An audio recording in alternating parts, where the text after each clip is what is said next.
it's Dick here. I'm out on the Enfield going to meet Criag Y Llyn, another Enfield rider, and he's going to show me some secrets of North Wales. So I'm coming through Clynrws. I'm going to go over this lovely stone bridge. There's an interesting kind of sensor on this side and a blinking light on the other side. I'm going to go across this bridge over to Treffryu.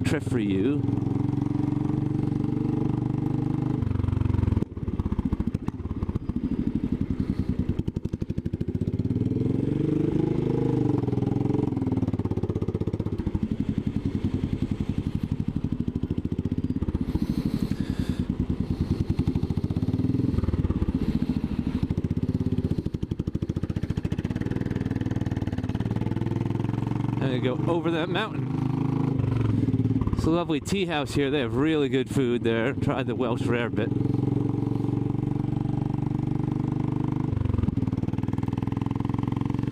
This is the Conway Valley, north-south. Some lovely walking paths through here.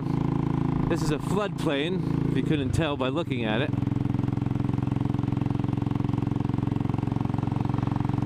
But there's a great single track road that goes over these two mountains. It goes through that pass, comes down the other side north of Betsycued. It's a dangerous road. You gotta take care, and there's occasionally there are locals and farmers that go up it really fast, but occasionally a tourist will find it, and that's when it gets dangerous. But I've always wanted to ride any motorcycle up here. Actually, I don't think I've ever ridden my motorcycle over here. Oh no, I lie. I've ridden the BMW over here. But I have always wanted to take the Enfield up here.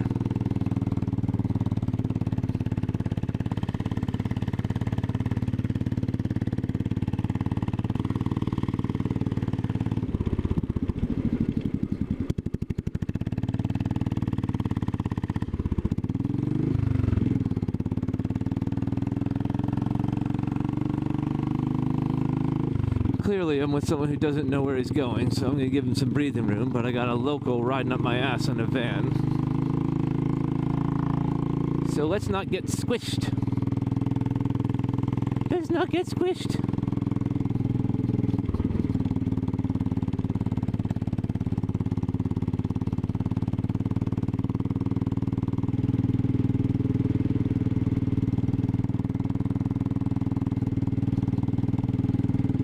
Two cars coming down, and some hikers.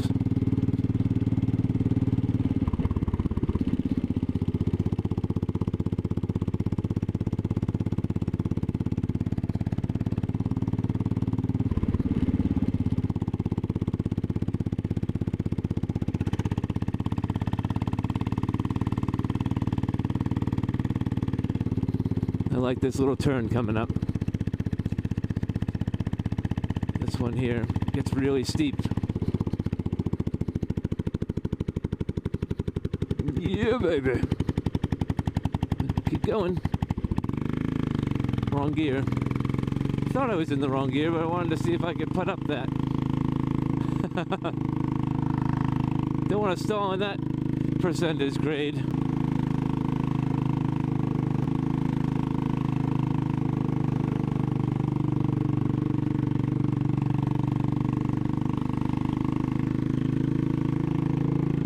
See, we're in this pass now. We're on the shoulder of this mountain here.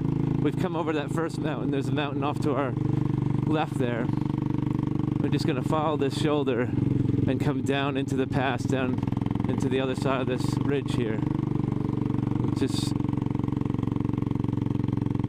I love how this road contours with the geography.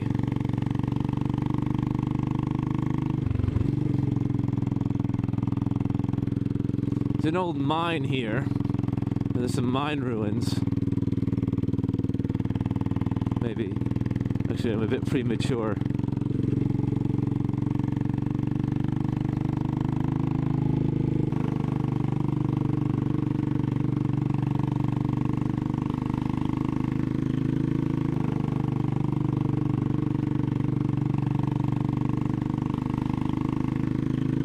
on the top here, there's a bit of a moor. There's like an alpine desert, which is really quite interesting because of how quickly you lose this lush forest for this scrub brush and little small alpine plants. And then you go right back into the forests on the other side.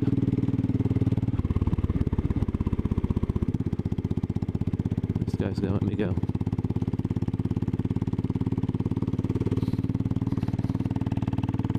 And then you see someone lives up here. You think about what it's like to come up here in the winter. Beautiful little cottage, though. There's another one over here. I think that might have been the old church.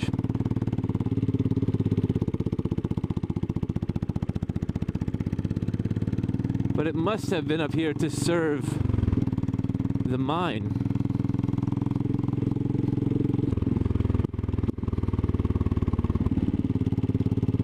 Another nice picturesque white cottage coming up on the left. And this is the kind of moors over here.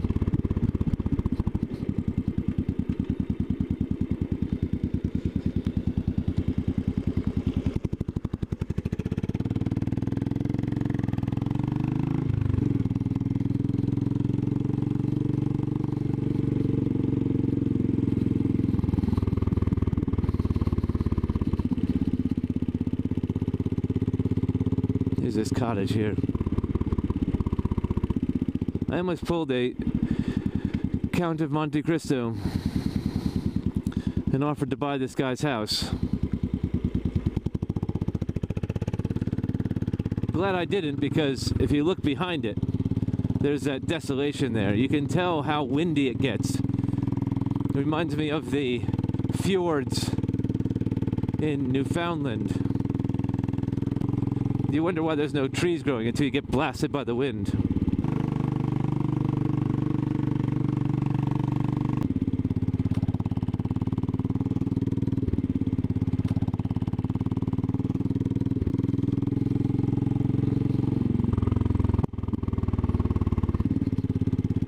You know, one side you have that desert, and on this side you have these tall trees just protected by that little rise, enough to let them grow.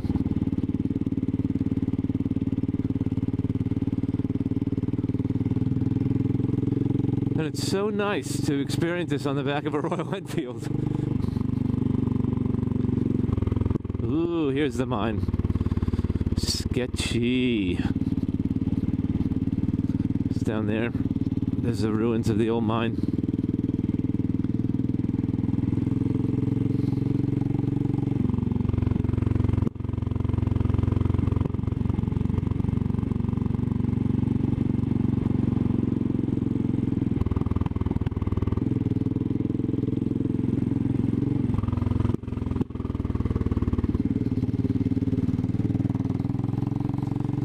Man, riding a bike like this, on a road like this, it is a time machine.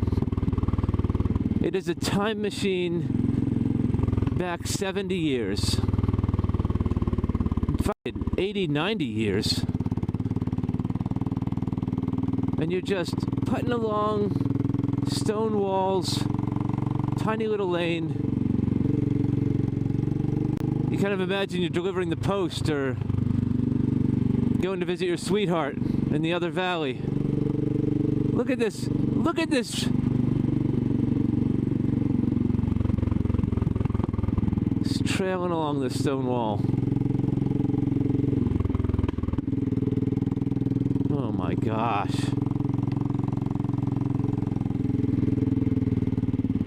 Oh my goodness. Look at this.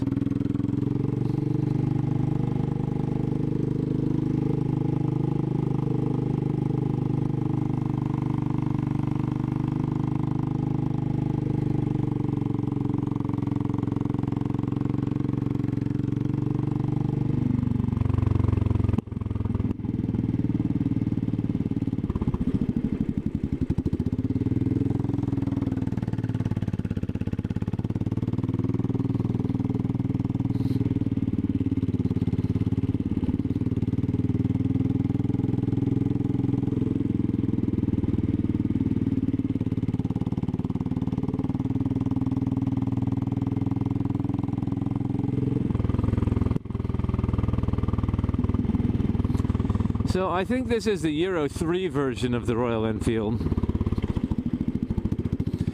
It has a rear drum brake and no ABS, single disc brake on the front. Immediately after I bought it, they had the Euro 4 version out.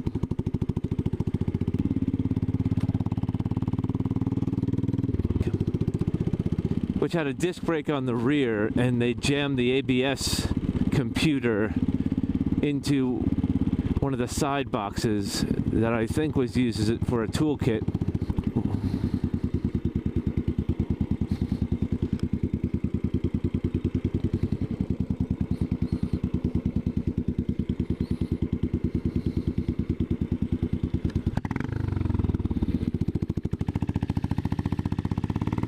That guy was going way too fast.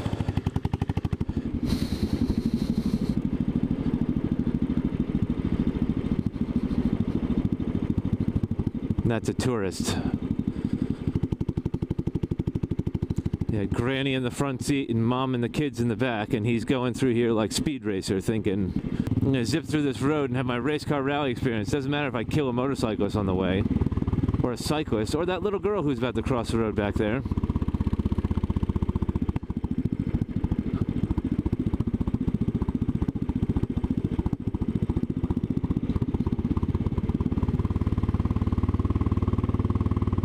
Look at this. Wow, that's steep. Thank God for engine braking. Oh my gosh. It's very interesting riding a motorcycle down a very steep hill. When you're going up, you kind of have this, it's almost like rock climbing or mountaineering. It's easier to go up than it is to come down. And you're really relying on the mechanics. You know, you can gas it up a hill. As long as you have enough power and traction, you can gas it up a hill. But if gravity is helping you get down the hill, this is the Ugly Tea House, and this is a very lovely place to grab some tea.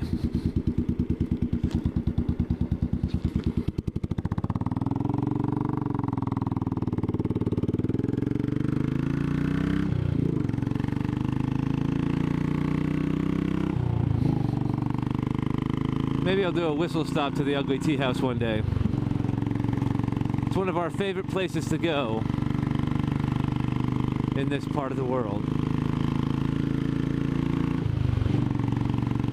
And then you're back to a percentage of civilization.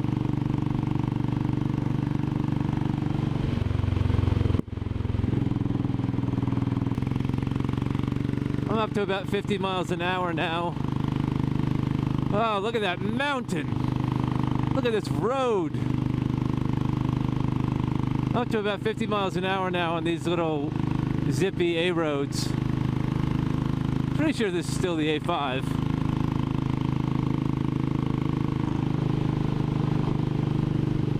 And the vibrations are tolerable. They're not out of control. It's when you get up to about 60, 70 and you're trying to push 80 on this thing, you're just holding on for dear life. But 40, 50 miles an hour, you feel the vibrations, but you're loving the vibrations. You're loving the experience.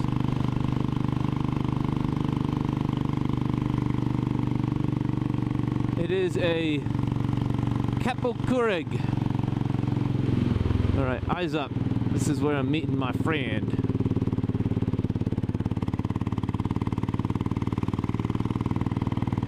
Not there.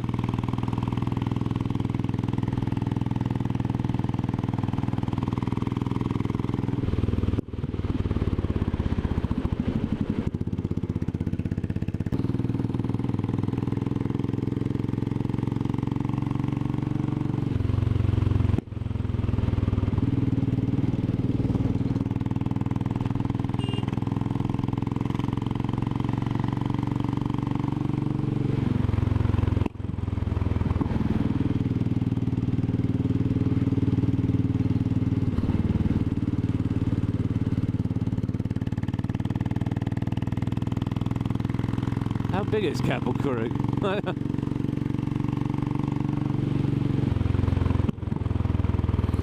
You start getting into the mountains here. You start leaving the foothills, you get into these little squat, rocky, craggy mountains here.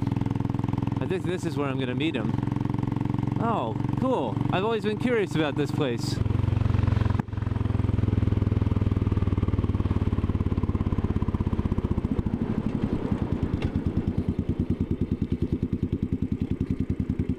There it is.